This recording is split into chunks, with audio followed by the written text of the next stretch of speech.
What's up, my good-looking gang? So I asked you guys a question about what do you think is the secret to charging more? And then I got several of you guys' answers, and now I want to break down the process here and sort of what the trick question or the answer to the question was. So a lot of you guys said like the secret to charging more is going to be your ability to believe in the value. Believing that you deserve it was one answer. Exclusivity, which is a good one. Solving big problems, which was like probably the closest one. But so the secret to charging more is pretty simple. It's actually who you're selling to. That's the biggest secret to charging more. And I'll give you a couple quick examples in this so that it makes sense. But who you sell to is going to be the biggest factor in your ability to charge more. And why it works that way is so let's take, for example, first of all, Tony Robbins, right? So everybody knows that Tony Robbins charges about $1 million for one-on-one coaching, and that he's actually even booked up at that rate of $1 million per year for one-on-one coaching. But what people don't always know is with Tony Robbins, there's a back end on it. So he gets actually a profit share for the percentage of profit growth that he's able to help you create, right? So if Tony Robbins charges people that money, well, who's going to be the best people for him to go after? And this, what kind of made me arrive at this discovery is that Tony Robbins actually turned down A-Rod when A-Rod wanted one-on-one coaching, which is insane, right? Dude, like the guy is dangling $1 million in front of your face for just one coaching call per month for 12 months, and you turn it down. That's amazing, right? So why would Tony Robbins turn down A-Rod when the guy is dangling $1 million a year in his face? That's a big question. Well, if you notice, Tony Robbins also talks a lot about my dear friend, Paul Tudor Jones.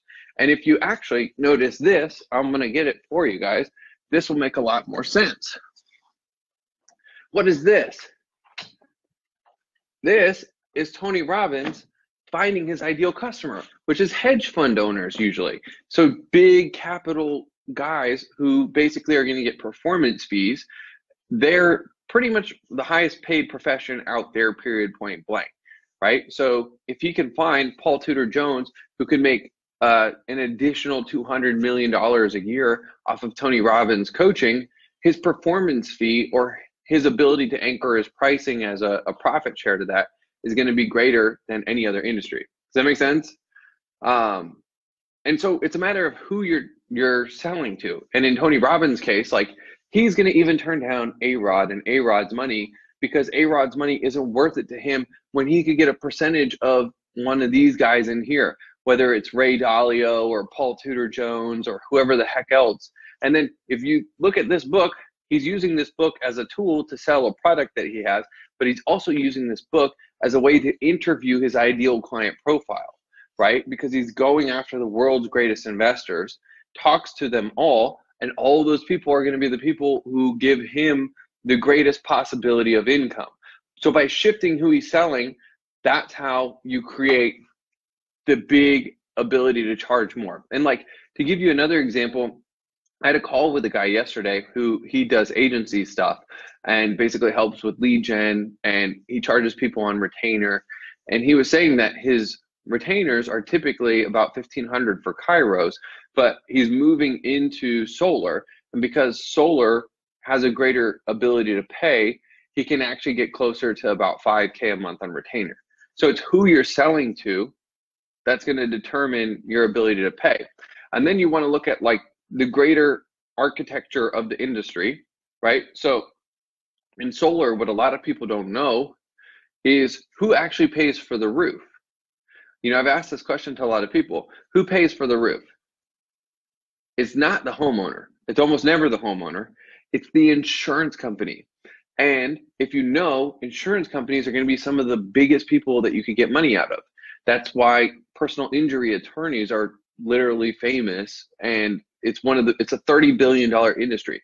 The personal injury attorney industry is 30 times the size of the coaching industry. It's 6 times the size of the music industry.